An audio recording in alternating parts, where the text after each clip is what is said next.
یعنی جو کافر نبی پاک صلی اللہ علیہ وسلم کے ساتھ استہزاء کرتے ہیں، اللہ تعالیٰ فرماتا ہے ان کی پرواہ نہ کیجیے، ان قریب انہیں معلوم چل جائے گا۔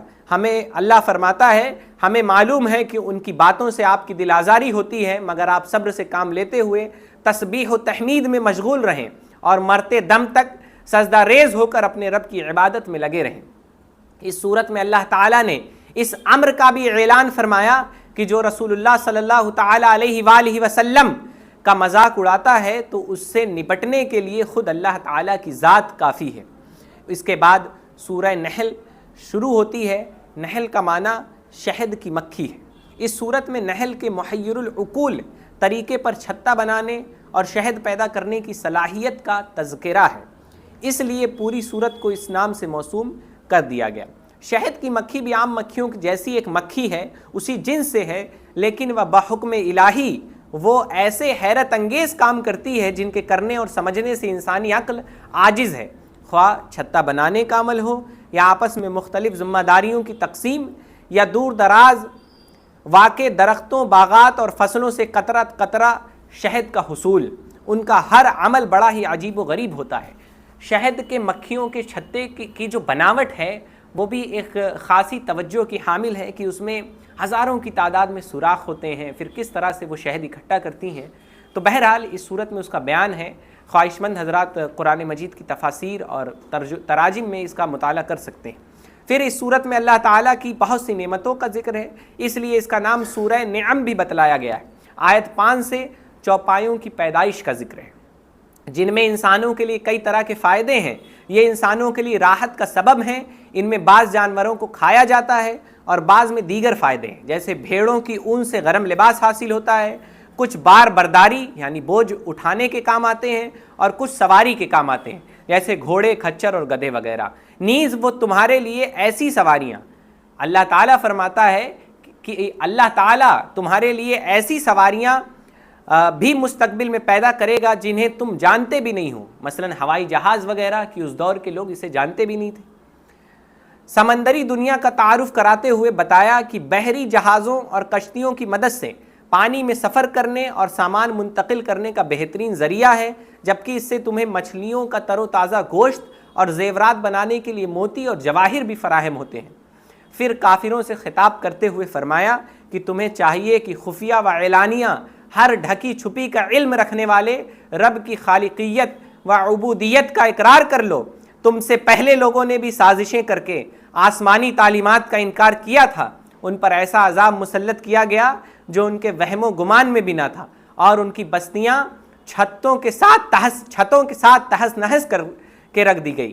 پھر ان لوگوں کو قیامت کی ذلت و رسوائی سے الگ واسطہ پڑے گا، یعنی دنیا میں جو عذاب اللہ تعالیٰ کا جھیلیں گے وہ الگ، اور پھر قیامت میں جو ذلت و رسوائی کا سامنا کرنا پڑا وہ الگ۔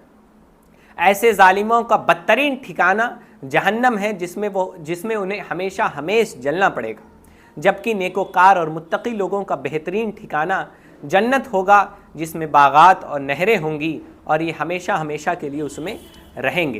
آیت نمبر 57 سے بتایا کہ مشرک اللہ تعالیٰ کی طرف بیٹیوں کی نسبت کرتے ہیں، اللہ تعالیٰ ایسی تمام نسبتوں سے پاک ہے۔ پھر اللہ تعالیٰ نے کائناتی شواہد سے توحید و رسالت کے مزید دلائل پیش کر کے جانوروں کی مثال شروع کر دی۔ چوپایوں میں تمہارے لیے عبرت کا سامان موجود ہے۔ اللہ تعالیٰ خون اور گوبر کے بیچ میں سے خالص مزیدار دودھ تمہیں پلاتا ہے۔ شہد کی مکھی میں مظاہر قدرت کا مطالعہ کر کے دیکھو، اسے ہم نے پہاڑوں، گھروں کی چھتوں اور درختوں پر چھتا بنانے کا سلیقہ عطا فرمایا۔ پھر ہر قسم کے پھلوں اور پھولوں سے رس چوس کر دور دراز کا سفر طے کر کے اپنے چھتے تک پہنچنے کی سمجھ عطا فرمائی۔ پھر مکھی کے پیٹ سے مختلف رنگوں اور ذائقوں کا شہد نکالا، جو انسانوں کے مختلف امراض کے لیے شفا اور صحت عطا کرنے والا ہے۔ سوچ و بچار کرنے والوں کے لیے اس میں دلائل موجود ہیں اللہ تعالیٰ کی وحدانیت اور اس کی قدرت کے۔ اس کے بعد توحید کے مزید دلائل پیش کرنے کے بعد معبود حقیقی اور معبودان باطلہ کا فرق دو مثالوں کے ذریعے سمجھایا گیا۔ اس کے بعد آیت 90 میں قرآن کریم کی ہدایت و رحمت ہونے کا بیان ہے، اور بتایا گیا کہ اللہ تعالیٰ عدل و احسان اور غریب پروری کی تعلیم دیتا ہے، اور ظلم اور بے حیائی اور منکرات سے باز رہنے کی تلقین فرماتا ہے۔ اگلی آیات میں وعدے کی پاسداری کا حکم دیا اور قسمیں کھا کر توڑنے سے منع فرمایا۔ دنیاوی فائدے کے لیے یا دھوکہ دہی کے لیے قسمیں کھانے کو برا قرار دیا اور فرمایا کہ ان لوگوں کی مثال اس عورت کے جیسی ہے جو سوت کاٹتی ہے اور پھر اسے ٹکڑے ٹکڑے کر دیتی ہے، یعنی اپنی محنت ضائع کر دیتی ہے۔ اگلی آیات میں فرمایا کہ دنیا کے حقیر اور ناپائیدار فائدے کے لیے اللہ تعالیٰ کے وعدے کو نہ توڑو، دائمی اور ابدی نعمتیں صرف اللہ تعالیٰ کے پاس ہیں۔ اللہ تعالیٰ نے وعدہ فرمایا کہ ہر مومن مرد اور عورت جو نیک کام کریں گے تو ہم ان کو پاکیزہ زندگی عطا کریں گے اور ان کو بہترین بدلہ دیں گے۔